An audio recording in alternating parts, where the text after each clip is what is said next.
Rien ne vaut la vie et la vie ne vaut rien. Ça c'est vrai, dit-on. Mais un bon conseil vaut toute la vie. Il y a des amis à côté de qui tu peux passer toute ta vie, mais sans pour autant bénéficier grand-chose. Un bon conseil, c'est un grand bénéfice qui doit être profité par tout le monde. Merci. Ne demeure jamais au milieu des désespérés. C'est là la cause de la pauvreté à l'outrance. Le désespéré, c'est quelqu'un qui, pour lui, il pense qu'il n'y a plus encore le temps. Ce n'est pas encore possible. Il n'y a plus aucune occasion. Il n'y a plus aucune chance. Voilà un désespéré. Ne sois pas parmi ces gens-là. Il y a la chance pour tout le monde et pour tout âge. Même si tu es déjà vieux, même si tu as déjà 40 ans et que tu ne t'es pas encore marié, espère toujours qu'il y a une chance pour tout le monde. Il n'y a pas quelqu'un qui peut manquer d'atteindre l'objectif. Mais le plus grand ennemi de la richesse, c'est la naïveté. Quand on est naïf, on est oisif, on n'arrive jamais et jamais à atteindre quelque chose. Tu es un homme, tu es une femme, tu dois te battre. Ne laisse pas la tâche d'accomplir d'autres choses aux autres. Et toi, tu n'es là que le spectateur. Ne sois pas un spectateur, sois un acteur. Parce qu'un acteur, c'est lui qui gagne. Mais le spectateur, c'est lui qui perd son temps et qui perd aussi son énergie à regarder. Lance-toi, engage-toi. N'importe quel travail, fais-le. Ce qui est mauvais, c'est le vol. Ce qui est mauvais, c'est l'escroquerie. Ce qui est mauvais, c'est ce qui va à l'encontre de la parole de notre Créateur. Mais ce qui est vrai est que dans toute chose que tu fais, il y a les indices qui prouvent que tu es pauvre ou bien tu es riche. La richesse commence au moment où tu penses consommer 80 et de garder 20. C'est alors que tu deviens riche. Mais au moment où tu trouves 100, tu consommes 100 et tu restes 0, je te dis, tu vas sortir même réduit. Tu es le bienvenu. Merci. Et reste connecté sur cette chaîne. Tu ne vas pas sortir même réduit. Ça, c'est vrai. Nous irons très loin, très loin. Ne reste pas oisif. Chaque fois que tu suis une vidéo, n'essaye pas de retarder, n'essaye pas de regarder en arrière, avance directement. Parce que chaque conseil compte. Chaque seconde qui passe compte. La vie ne vaut rien et rien ne vaut la vie. Mais un bon conseil vaut toute la vie. Ne dis pas toutes tes vanités alors que tu n'as pas encore atteint le tout. Toi, engage-toi. Travaille, bec et ongle. Et ne travaille pas sans intelligence. Travaille intelligemment. Travailler intelligemment, c'est quoi? Je vais te dire une histoire. Un fermier avait des enfants, des garçons, qui venaient de deux familles différentes. Ils avaient presque le même âge. Mais vous savez, et comme il était un bon fermier, il a fait beaucoup de caprins, il a fait beaucoup de moutons, des brebis et des histoires, même des bœufs. Mais il avait résolu de donner à chaque enfant un métier, une activité quelconque, pour voir qui serait le plus responsable, qui pouvait diriger la famille, qui pouvait conduire la famille après son passage. Parce que vous savez, tout homme intelligent enseigne ses enfants, non pas pour qu'ils puissent réussir simplement, mais pour qu'ils puissent aussi réussir à conduire leurs pensées, leurs visions, à pérenniser leurs visions dans les générations à venir.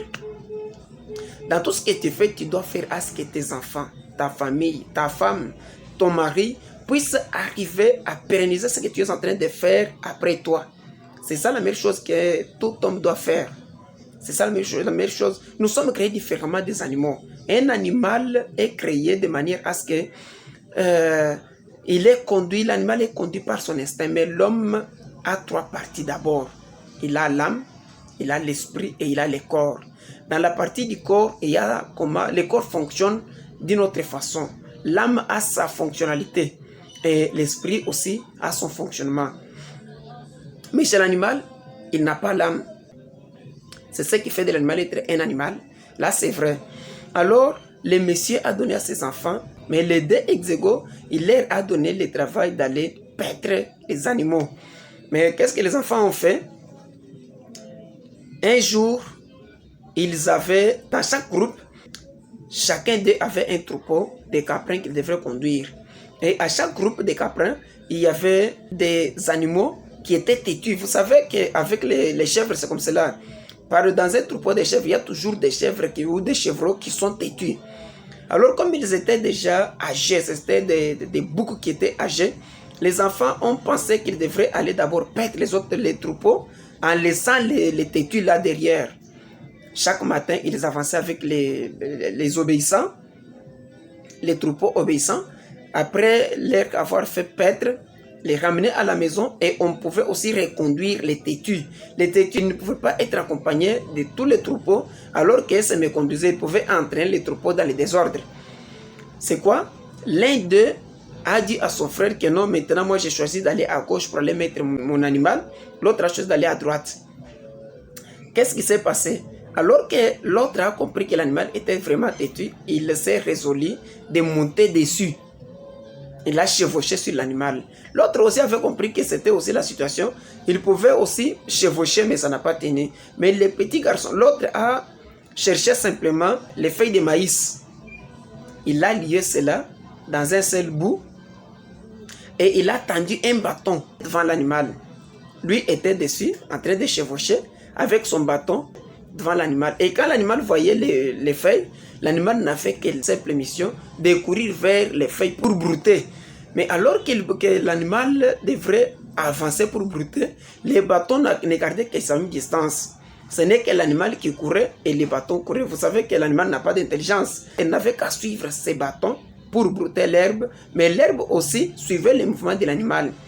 Alors le garçon a réussi à conduire l'animal intelligemment. Chaque matin et chaque soir, il conduisait l'animal, il les ramenait à la maison, au point où l'autre qui n'avait pas encore compris cela, lui n'avait qu'à bousculer son animal, à les pousser, à les tapoter, à torturer l'animal.